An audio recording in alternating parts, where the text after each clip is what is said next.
Hard men join Forge Gang!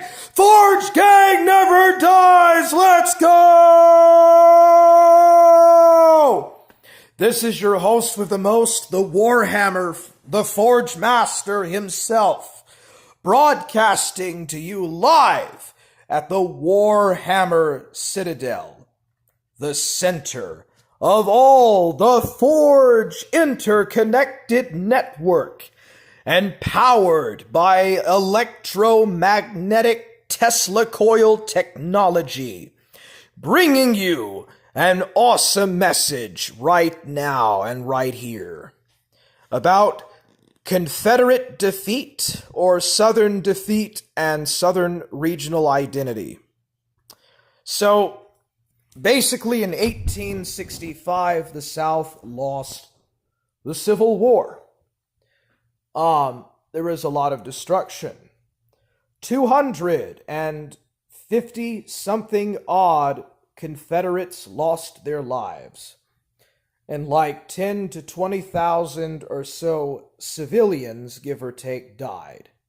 Now, I don't really know how many slaves died in the Civil War in the South, and I don't actually know, how much fatalities were for the slaves or for freed blacks. I don't keep up with all that stuff, but yes, that did happen. So, what was it like in the South in 1865? It was not so great. There was a lot of ruins. The city of Richmond, Virginia was in complete ruins. It was partly burned down, and it was basically completely being fielded by the Union Army or the Federal Army. They had complete occupation of the city. Pretty much all of the entire city's population was gone. They had fled. The Confederate cabinet or the Confederate government was completely gone. Atlanta was burned down. Chattanooga, Chickamauga, Vicksburg, all these cities had been basically felted. Totally, absolutely felted and burned down into a fine black crisp by Union gunpowder and mortar shell, by Union or Federal cannon and mortar shell and cannonballs and whatnot. But yeah, even Fort Sumter was taken back by the Union. The Union Army had a complete and total win. The Southern population was starving. They were praying to God. Their hearts were broken. They were starving. Their bellies were empty. Their stomachs were empty. And a bunch of people were starving to death and dying. And there's all sorts of tales and stories about how white and black boys were jumping on the floor, eating the scraps and stuff with the dogs and livestock. People were eating horse meat. The Confederate Army had no shoes.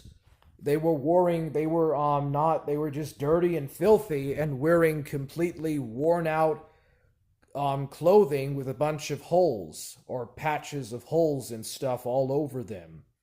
No shoes and no socks. Completely shoeless army. Now, the Union Army also had problems with this as well, but the Southern Army especially had problem trying to get ammo and munitions. The entire Confederate Army basically ran out of gunpowder and bullets. The Confederate soldiers, they had no means to transport by railroad shells of ammo to their positions on the battlefield. They had to basically make bullets and gunpowder and stuff at the home, and send it to the front by horse and wagon, or by horse and buggy. Probably 70 to 80% of all the transportation was done by horse and buggy. Not very many railroads to transport food, rations, or anything. Like in 1865, the Confederate Army was pretty much battered up. No clothing, no new clothing for 4 years, no shoes or socks, completely barefoot. Um, Really, from 1863, just walking on bare feet. No food, virtually no food. Like Sherman, William Tecumseh Sherman destroyed and killed all the livestock and burned down all of the plantations and like all of the barracks and stuff. So, no food. A lot of Confederates died from dysentery also. There was a lot of problems with gangrene and dysentery and syphilis that was breaking out. There was a lot of Confederate soldiers in Union POW camps just starving to death and dying of typhus and dysentery. No medicine, virtually no medicine, pretty much out of ammunition. That's why a lot of Confederates basically did bayonet charges. Bayonet charges and saber battles were pretty common towards the end. And no ammunition, no food, nothing. Pretty grim situation. It took a long time for the South to really recover, and Reconstruction made it worse. Like, Republican Reconstruction made things a lot worser. So yeah, so how does losing a war or being beaten in a war, how does that affect the personal psyche of Southerners? It really doesn't. Like, it was 160 years ago at this point. Definitely 150 years ago. There's nobody around from that time. Southerners have since moved on. They've just basically kind of got on with their life and stuff. For Northerners, for Yankees, the Civil War is just a footnote in history. Not too many really consider or think much about it. It's just basically like a play on presidential and military history, and then you move on from it. You know, it just played a part in developing the northern states, and there's nothing much else to say about it. But yeah. So it led to some forms of racial equality.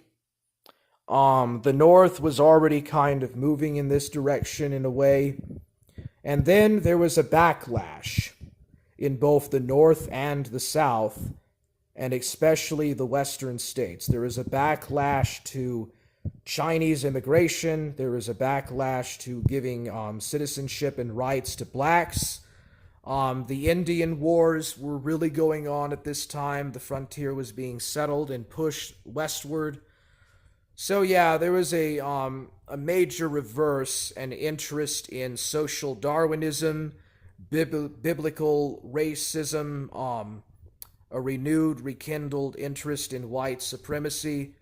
And people basically just moved on with their lives, you know. And after, a few years or whatever, it started to recover. The South, though, remained in an economic doldrum until basically, really, to World War II.